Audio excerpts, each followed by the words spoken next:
الحمد لله نحمده ونستعينه ونستغفره ونؤمن به ونتوكل عليه ونعوذ بالله من شرور أنفسنا ومن سيئات أعمالنا من يهده الله فلا مضل له ومن يضلله فلا هادي له وأشهد أن لا إله إلا الله وحده لا شريك له وأشهد أن محمدا عبده ورسوله أما بعد فإن خير الحديث كتاب الله وخير الهدي هدي محمد صلى الله عليه وسلم وشر الأمور محدثاتها وكل محدثة بدعة وكل بدعة ضلالة وكل ضلالة في النار فقد قال الله سبحانه وتعالى في كلامه المجيد أعوذ بالله السميع العليم من الشيطان الرجيم من همزه ونفخه ونفثه بسم الله الرحمن الرحيم يا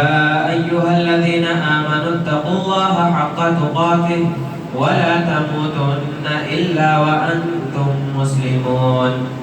يا أيها الناس اتقوا ربكم الذي خلقكم من نفس واحدة وخلق منها زوجها وبث منهما رجالا كثيرا ونساء واتقوا الله الذي تساءلون به والأرحام إن الله كان عليكم رقيبا يا أيها الذين آمنوا اتقوا الله وقولوا قولا سديدا يصلح لكم أعمالكم ويغفر لكم ذنوبكم ومن يطع الله ورسوله فقد فاز فوزا عظيما وقال وإذا بشر أحدهم بالأنثى ظل وجهه مسودا وهو كظيم يتوارى من القوم من سوء ما بشر به أيمسكه على هون أم يدسه في التراب ألا ساء ما يحكمون وقال النبي صلى الله عليه وسلم إن الله حرم عليكم حقوق الأمهات ووأد البنات وقال في موضع آخر من ابتلي في هذه البنات بشيء فأحسن إليهن كن له سترا من النار أو كما قال عليه الصلاة والسلام رب اشرح لي صدري ويسر لي أمري واحلل عقدة من لساني يفقه قولي رب زدني علما نافعا رب زدني علما نافعا رب زدني علما نافعا تمام قسم کی تعریف و توصیف بڑائی و بزرگی حمد و کبریائی اللہ وحدہ لا شریک خالق کائنات مالک ارض و سما کے لیے ہے یہ جس نے اس دار فانی کو اور اس دار فانی کے اندر موجود تمام چیزوں کو اللہ رب العالمین نے 6 دنوں میں پیدا فرمایا اس دار فانی کے اندر اللہ رب العالمین نے ہم جیسی مخلوقات کو وجود بخشا تاکہ ہم اللہ رب العالمین کی عبادت کریں اور اللہ رب العالمین کو خوش کریں بعدہ بے شمار درود و سلام نازل ہو تمام انبیاء کرام پر بالخصوص ہم سب کے آخری نبی جناب محمد رسول اللہ صلی اللہ علیہ وسلم پر کہ جن کو اللہ رب العالمین نے دین اسلام کی یہ تعلیمات لے کر ہمارے درمیان مبعوث فرمایا اور آپ صلی اللہ علیہ وسلم نے ہو بہو ویسی ہی تعلیمات ہم تک پہنچائی جیسی اللہ رب العالمین نے پہنچانے کا انہیں حکم دیا تھا اللہم صلی علی محمد وعلی آل محمد کما صلیت علی ابراہیم وعلی آل ابراہیم انکا حمید مجید اللہم بارک علی محمد وعلی آل محمد کما بارکت علی ابراہیم وعلی آل ابراہیم انکا حمید مجید معزز و مکرم سامعین گرامی اور میری آواز کو سننے والی ماں اور بہنوں، آج کے اس جمعہ کے خطبے میں جس موضوع کے تحت کچھ گفتگو کرنا چاہتا ہوں وہ موضوع ہے اسلام میں عورتوں کا یا خواتین کا مقام و مرتبہ کیا ہے۔ دیکھیے، ہم سب یہ بات اچھی طرح سے جانتے ہیں کہ دین اسلام جو ہے یہ ایک کامل اور مکمل دین ہے۔ اس میں کسی بھی چیز کے اضافے کی یا کسی بھی چیز کے کمی کی جو ہے گنجائش نہیں ہے۔ اللہ رب العالمین نے اس دین اسلام کو مکمل کر دیا۔ ساتھ ہی ساتھ اللہ رب العالمین نے اس دین کے اندر ہمیں جو احکامات عطا فرمائے ہیں وہ ہماری ہی رشد و ہدایت اور ہماری بھلائی کے لیے اللہ رب العالمین نے عطا کیے ہیں۔ اگر ہم ان اعمال پر عمل کرتے ہیں، ان احکامات پر عمل پیرا ہوتے ہیں جن کو اللہ رب العالمین نے کرنے کا حکم دیا ہے، تو ایسی صورت میں اللہ رب العالمین کے اجر و ثواب کے مستحق بن جاتے ہیں اور اللہ رب العالمین کی نعمتوں کے مستحق بن جاتے ہیں۔ ایسے لوگوں کو اللہ رب العالمین جو ہے جنت میں داخل کرتا ہے۔ یہ ایک طویل عرصے سے مغربی سوچ کے حامل بہت سارے ایسے افراد موجود ہیں جو یہ سوچتے ہیں کہ دین اسلام نے عورتوں کو کسی طرح کا کوئی حق نہیں دیا۔ اللہ رب العالمین نے پردے کا حکم نازل کیا۔ اللہ رب العالمین نے عورتوں کو یہ حکم دیا کہ وہ اپنے گھروں کو لازم پکڑے رہے۔ یہ اللہ رب العالمین نے حفاظت کے لیے، عورتوں کی حفاظت کے لیے اللہ رب العالمین نے حکم نازل کیا۔ لیکن آج ہمارے ہی اندر موجود مغربی فکر کے حامل لوگ ایسے ہیں جو پردے کے حکم کو جو ہے عورتوں کے لیے مصیبت سمجھتے ہیں، اور وہ یہ سوچتے ہیں کہ عورتوں کو جو پردہ کرنے کا حکم دیا گیا ہے اس سے جو ہے اللہ رب العالمین نے عورتوں کی آزادی کو چھین لیا۔ تو وہ آزادی کے نام پر اور فریڈم کے نام پر عورتوں کو بے پردہ بازاروں میں دیکھنا چاہتے ہیں اور عورتوں کی عزتوں کو اچھالنا چاہتے ہیں، جبکہ اللہ رب العالمین نے پردے کا حکم نازل کر کے اس چیز کی وضاحت کر دی ہے کہ تمہیں جو ہے جاہلیت کی طرح بناؤ سنگار نہیں کرنا ہے۔ جاہلیت کے اندر عورتوں کے ساتھ جو سلوک ہوتا تھا وہ سلوک ہم تمہارے ساتھ نہیں کرنا چاہتے، اس لیے کہ دین اسلام نے عورت کو جو مقام اور مرتبہ عطا کیا ہے، عورت کو جو اللہ رب العالمین نے اور دین اسلام نے جو مقام دیا ہے، کسی اور دین میں، کسی اور مذہب میں وہ مقام و مرتبہ عورتوں کا حاصل نہیں ہے۔ کچھ نکات کے ذریعے سے اس چیز کی وضاحت کرنے کی کوشش کی جائے گی انشاءاللہ، لیکن یہاں پر بیان کرنا میں یہ چاہتا ہوں کہ یہ جو عورتوں کو فریڈم کے نام پر اور انہیں آزادی کے نام پر جو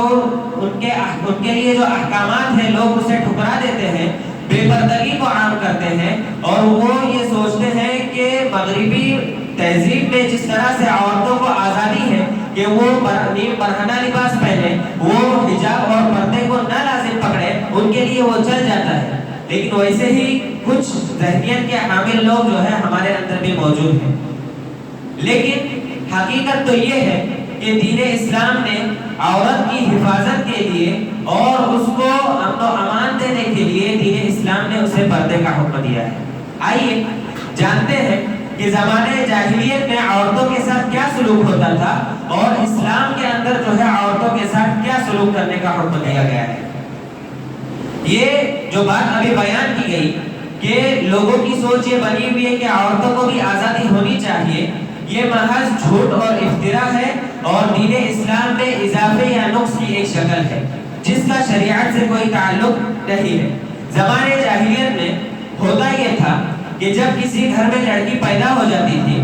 یا یہ بشارت مل جاتی تھی کہ اسے لڑکی ہو گئی ہے، تو ایسے لوگ جو ہے لڑکیوں کی پیدائش کو عار تصور کرتے تھے، اسے بری چیز مانتے تھے، اور ایسی بچیوں کو، چھوٹی چھوٹی بچیوں کو جو ہے زندہ درگور کیا جاتا تھا۔ اللہ رب العالمین نے اس چیز کا نقشہ قرآن مجید کے اندر کچھ یوں کھینچا ہے۔ اللہ رب العالمین نے ارشاد فرمایا کہ وَإِذَا بُشِّرَ أَحَدُهُم بِالْأُنثَىٰ ظَلَّ وَجْهُهُ مُسْوَدًّا وَهُوَ كَظِيمٌ، کہ زمانے جاہلیت میں جب کسی شخص کو لڑکی ہونے کی بشارت دے دی جاتی، اسے کہا جاتا کہ تمہیں جو ہے لڑکی ہو گئی ہے تو ظل وجهه مسودا وهو كظيم، تو ایسے شخص کا چہرہ جو ہے شرم و حیا کی وجہ سے کالا پڑ جاتا تھا، سیاہ ہو جاتا تھا. یعنی وہ لوگ جو ہے لڑکیوں کی پیدائش کو اپنے لیے برکت کی چیز نہیں سمجھتے تھے، بلکہ وہ اپنے لیے عار اور بری چیز سمجھتے تھے کہ یہ لڑکی پیدا ہوئی ہے، یہ کیا کر سکتی ہے. اس لیے اللہ رب العالمین نے کچھ یوں نقشہ کھینچا کہ جب انہیں جو ہے جاہلیت کے لوگوں میں جب کسی شخص کو لڑکی کی پیدائش کی بشارت دے دی جاتی تو کیا ہوتا، چہرہ جو ہے اس کا چہرہ سیاہ ہو جاتا تھا. یتوارا من القوم من سوء ما بشر به ایمسکه علی هون ام یدسه فی التراب، اور دل ہی دل میں جو ہے یہ بات انہیں کھٹکنے لگتی، یہ بات جو ہے انہیں گھٹنے لگتی، اور جو بری خبر دی گئی ہے، یعنی جو لڑکی کے پیدائش کی جو خبر دی جاتی ہے گویا کہ یہ ان کے لیے بری خبر ہوتی تھی. تو جب انہیں یہ بری خبر دے دی جاتی تھی تو اس کی وجہ سے وہ کیا کرتے تھے، لوگوں سے منہ چھپاتے ہوئے پھرتے تھے، آپس میں ایک دوسرے کو دیکھنا پسند نہیں کرتے تھے. لڑکی ہونے کے بعد گویا کہ اس فرد کو، اس گھر والے کو جو ہے بالکل حقیر تسلیم کیا جاتا تھا، اور وہ یہ سوچتا رہتا تھا کہ کیا اتنی ذلت اور رسوائی کے ساتھ ساتھ ہم اس لڑکی کو پال پوس کر بڑا کر دیں، یا ہم ایک اور دوسرا قدم اٹھائیں، ہم یدسہ فی التراب، یا اس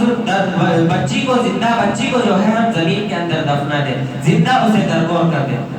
الا ساء ما يحكمون، کیا ہی برے فیصلے یہ لوگ کرتے ہیں. معلوم یہ ہوا کہ اللہ رب العالمین نے یہ جو نقشہ کھینچا ہے قرآن مجید کے اندر، 2 آیتوں کے اندر اللہ رب العالمین نے اس چیز کی وضاحت کر دی کہ زمانے جاہلیت میں عورتوں کے ساتھ سلوک یہ ہوتا تھا، بچیوں کے ساتھ سلوک یہ ہوتا تھا کہ جب انہیں بچی کے پیدائش کی بشارت دے دی جاتی تو گویا کہ یہ ان کے لیے خوشخبری نہیں بلکہ ان کے لیے یہ بری خبر ہوا کرتی تھی. اور جب بچی پیدا ہو جاتی تھی تو لوگ جو ہے اپنے آپ کو دوسروں کے سامنے حقیر تسلیم کیا کرتے تھے. لوگ یہ سوچا کرتے تھے کہ ہم لوگوں کو کیا منہ دکھائیں گے، لوگ الٹے سیدھے تانے دیا کرتے تھے، اور انہی بری خبروں کے نتیجے میں وہ لوگ یہ سوچا کرتے تھے کہ جب اتنی ذلت اور رسوائی ہمیں ہو رہی ہے ایک بچی کی پیدائش کی وجہ سے، تو کیا اس بچی کو ہم پال پوس کر بڑا کر دیں، یا اسے ہم جو ہے زندہ درگور کر دیں، اسے کسی گڈھے میں ڈال دیں، کسی کنویں میں گرا کر جو ہے اس کی جان لے لیں اور اسے ہلاک و برباد کر دیں. اللہ رب العالمین کہتا ہے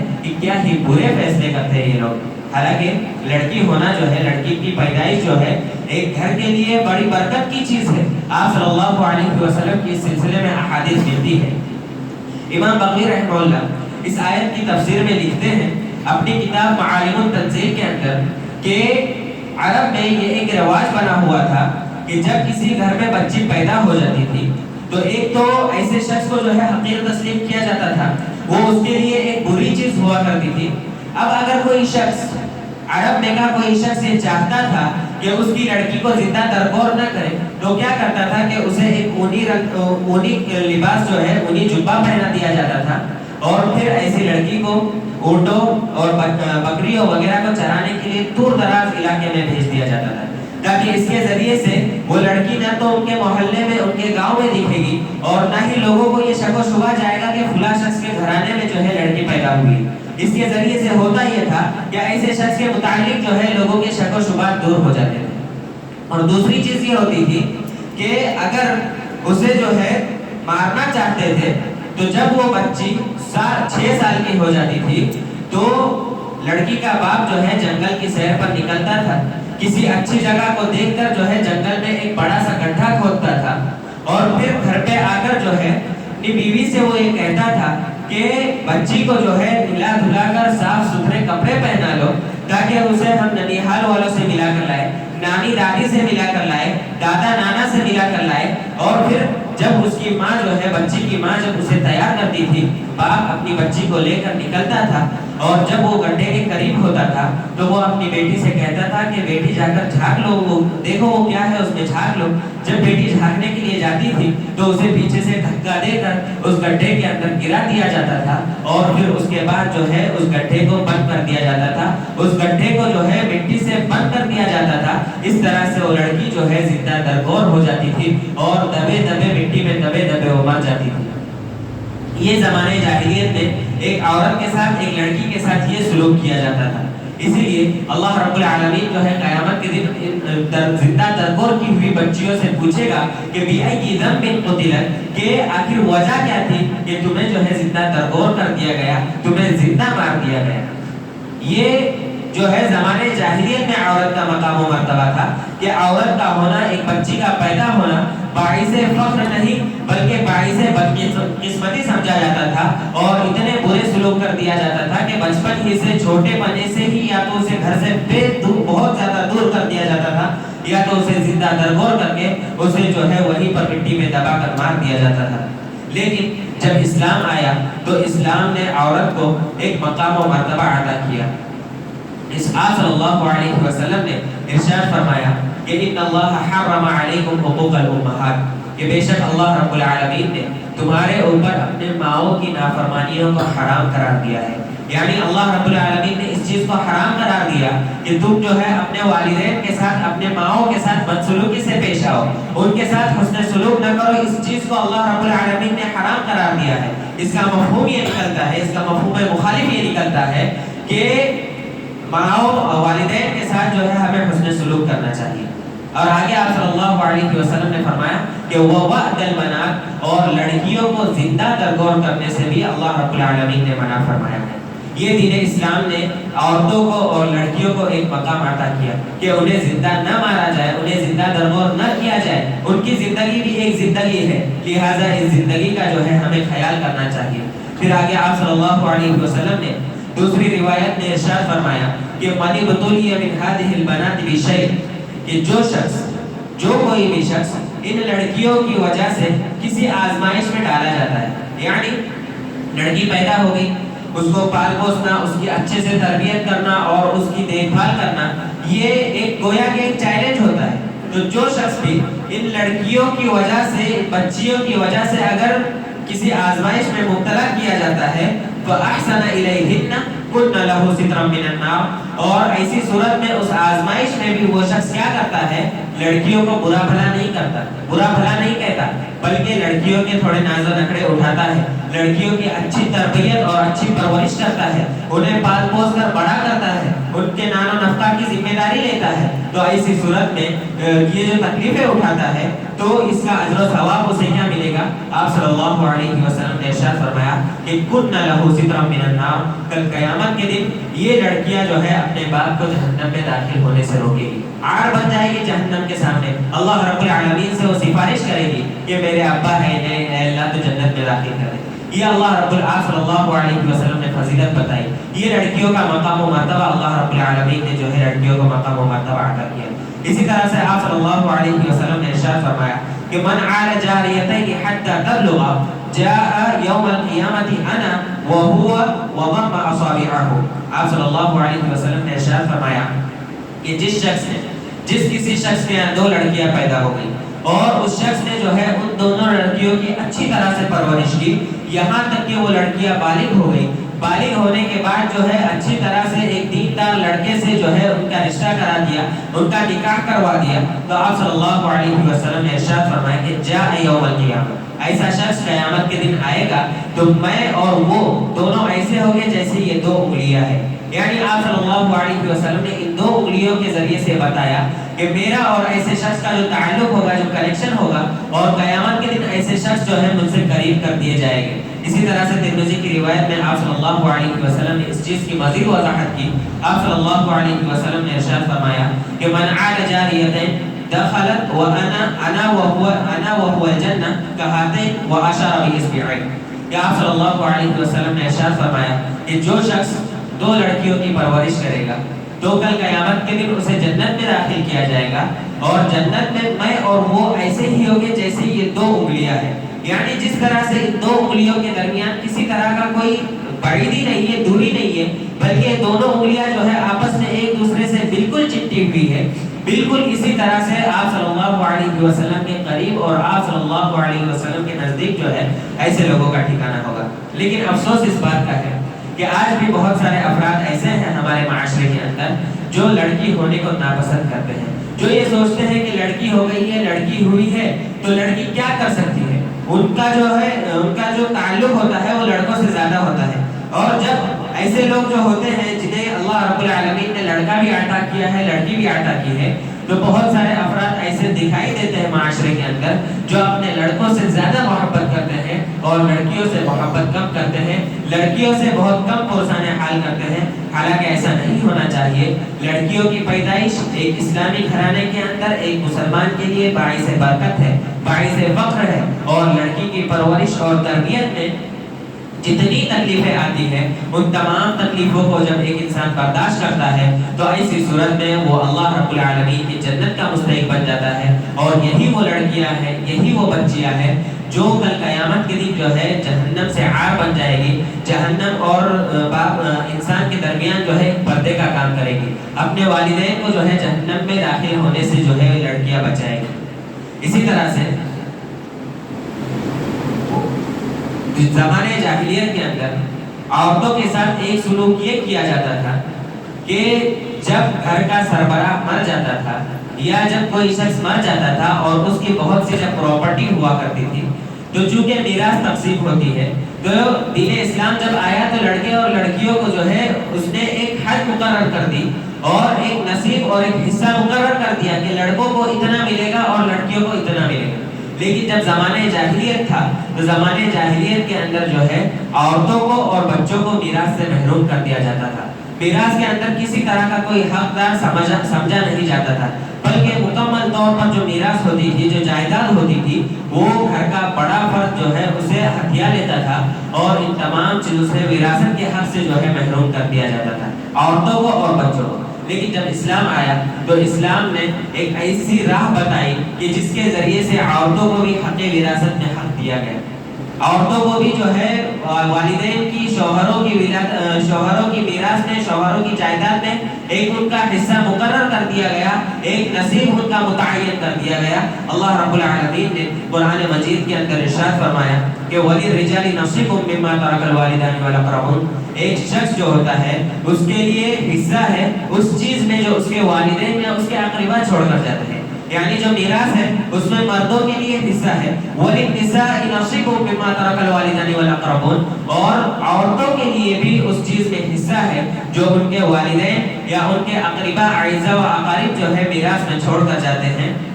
مِمَّا قَلَّ مِنْهُ أَوْ كَثُرَ، گرچہ ان کا چھوڑا ہوا ترکہ، گرچہ ان کی چھوڑی ہوئی جائیداد کم ہو یا زیادہ ہو، نصیبا مفروضا، یہ اللہ رب العالمین نے جو ہے ہر ایک کے حصے جو ہے متعین کر دیے ہیں، ہر ایک کے حصے جو ہے مقرر کر دیے ہیں کہ اگر اتنے مرد ہیں، اتنی عورتیں ہیں تو عورتوں کو کتنا دیا جائے گا، مردوں کو کتنا دیا جائے گا۔ اس چیز کی تفصیل جو ہے اللہ رب العالمین نے بیان کر چکا ہے۔ ایک عورت جب بچی ہوتی ہے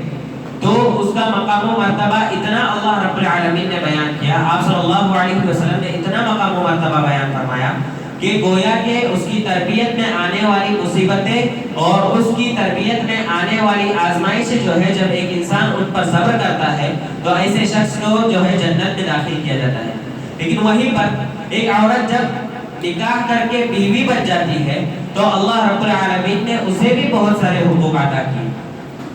مثلا اس کے لیے شوہر کے، اس پر جو ہے شوہر کے حقوق ہے، شوہر پر بیوی کے حقوق ہے، اسی طرح سے اس کا مہر جو ہوتا ہے وہ اس کا حق ہے، اور اس کے علاوہ اور بھی بہت ساری چیزیں اللہ رب العالمین نے عورتوں کو حق کے طور پر عطا فرمائی۔ اسی طرح سے جب ایک عورت ماں بن جاتی ہے تو اللہ رب العالمین نے اس کا بھی ایک الگ حق ذکر فرمایا۔ اللہ رب العالمین نے سورہ بنی اسرائیل کے اندر اس چیز کی وضاحت کر دی کہ وَقَضَىٰ رَبُّكَ أَلَّا تَعْبُدُوا إِلَّا إِيَّاهُ وَبِالْوَالِدَيْنِ إِحْسَانًا إِمَّا يَبْلُغَنَّ عِندَكَ الْكِبَرَ أَحَدُهُمَا أَوْ كِلَاهُمَا فَلَا تَقُل لَّهُمَا أُفٍّ وَلَا تَنْهَرْهُمَا وَقُل لَّهُمَا قَوْلًا كَرِيمًا وَاخْفِضْ لَهُمَا جَنَاحَ الذُّلِّ مِنَ الرَّحْمَةِ وَقُل رَّبِّ ارْحَمْهُمَا كَمَا رَبَّيَانِي صَغِيرًا۔ ایک ماں کے تعلق سے ایک ماں کا حق بیان کرتے ہوئے اللہ رب العالمین نے یہ بیان فرمایا کہ جب ان دونوں میں سے کوئی ایک یا دونوں بڑھاپے کی عمر کو پہنچ جائے تو انہیں اف تک نہیں کرنا ہے، ان کے لیے عاجزی و انکساری کے ساتھ اپنے بازوؤں کو پھیلائے رکھنا ہے، ان کے ساتھ حسن سلوک کرنا ہے اور ان کے حق میں جو ہے ہمیں دعا کرتے رہنا ہے۔ اسی طرح سے ماں ایک عورت جب ماں بن جاتی ہے تو اس کا حق ہم سوچئے اتنا بڑا بن جاتا ہے، اس کا مقام و مرتبہ اتنا بلند ہو جاتا ہے کہ اللہ رب العالمین کے حق کے بعد جو ہے اللہ رب العالمین نے والدین کے حق کو ذکر فرمایا ہے۔ اسی طرح سے ایک عورت جب ماں بن جاتی ہے تو ایسی صورت میں اس کے قدموں کے نیچے اللہ رب العالمین جنت کو لا دیتا ہے، اور اس کی خدمت کر کے اس کے اولاد کو چاہیے کہ اس کی خدمت کر کے اس جنت کو حاصل کرنے کی کوشش کرے۔ اس سلسلے میں بے شمار احادیث وارد ہے۔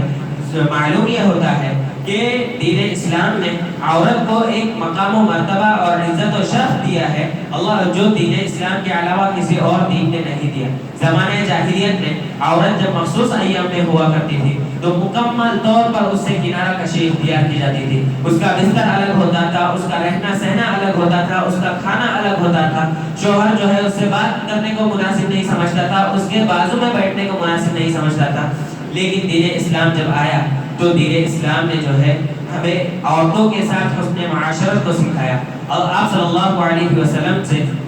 کچھ صحابی نے عرض کیا کہ اللہ کے رسول صلی اللہ علیہ وسلم، یہود کیا کرتے ہیں جب عورت اپنے مخصوص ایام میں ہوتی ہے تو مکمل طور پر جیسے ان سے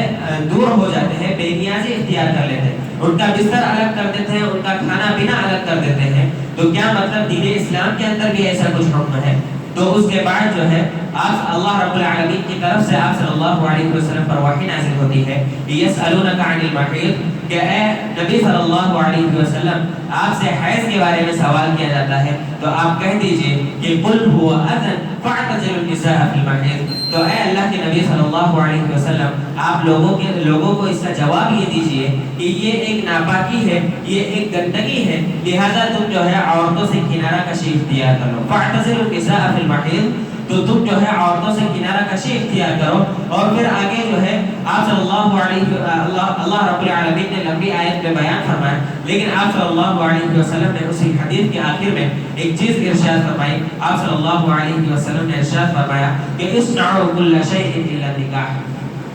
کہ اگر عورت اپنے مخصوص ایام میں ہے تو ایسی صورت میں تم ان کے ساتھ اٹھنا بیٹھنا، ان کے ساتھ بات چیت کرنا، ان کے ساتھ کھانا پینا رکھو، سوائے تم ان سے جو ہے صحبت اختیار مت کرنا، ان سے جماع مت کرنا۔ اور آپ حضرت عائشہ رضی اللہ تعالیٰ عنہ کی روایت ہے، وہ بیان کرتی ہے کہ میں حائضہ ہوتی تھی تو میں جس پیالے سے پانی پیتی تھی، میرے پانی پینے کے بعد میں وہ پیالہ آپ صلی اللہ علیہ وسلم کے سامنے پیش کرتی تھی، آپ صلی اللہ علیہ وسلم اس پیالے کو بھی وہی سے منہ لگا کر پانی پیتے تھے جہاں سے میں نے پیا ہوتا تھا۔ اسی طرح سے حضرت عائشہ رضی اللہ تعالیٰ کا بیان فرماتی ہے کہ میں جو ہے اپنے مخصوص ایام میں ہوا کرتی تھی، اور جب میں اور آپ صلی اللہ علیہ وسلم کھانے کے لیے بیٹھتے تھے تو میں ایک ہڈی والا گوشت اٹھاتی اور اس گوشت میں سے کچھ حصہ جو ہے کاٹ کر اپنے منہ میں چبا لیتی، اور پھر وہی گوشت کا ٹکڑا، وہی ہڈی جو ہے آپ صلی اللہ علیہ وسلم کو پیش کرتی تھی، تو آپ صلی اللہ علیہ وسلم بھی اس گوشت کو وہی جگہ سے کھاتے تھے جہاں سے میں نے چبایا ہوتا تھا۔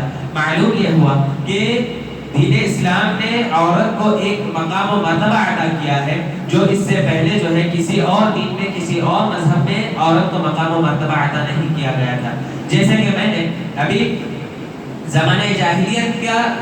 جاہلیت کے جو سسٹم تھا عورتوں کے ساتھ اور اسلام کا جو تھا، دونوں کے درمیان موازنہ کر کے اس چیز کی وضاحت کرنے کی کوشش کی گئی ہے کہ یقیناً عورتوں کو اسلام نے بہت زیادہ مقام و مرتبہ عطا کیا ہے، اور عورتوں کے جو اللہ رب العالمین نے پردے وغیرہ کا جو حکم دیا ہے وہ عورتوں کی عزت و آبرو کی حفاظت کے لیے اللہ رب العالمین نے جو ہے وہ حکم دیا ہے۔ لہذا ان مغربی تہذیبوں اور مغربی فکر کے حامل لوگوں کے بہکاوے میں آ کر جو ہے ہمیں یہ نہیں کہنا چاہیے کہ اسلام نے ہمارے لیے کیا کیا یا اسلام نے ہمیں کون سے حقوق عطا کیے ہیں، بلکہ اسلام ہی ہے، یہی وہ دین اسلام ہے جس نے ہماری ماں اور بہنوں کو وہ حقوق عطا کیے ہیں، ہماری ماں اور بہنوں کو وہ مقام و مرتبہ عطا کیا ہے جو کسی اور دین نے، جو کسی اور مذہب میں جو ہے مقام و مرتبہ عطا نہیں کیا گیا تھا۔ آخر میں اللہ رب العالمین سے دعا کرتے ہیں کہ الہ العالمین تو ہم تمام لوگوں کو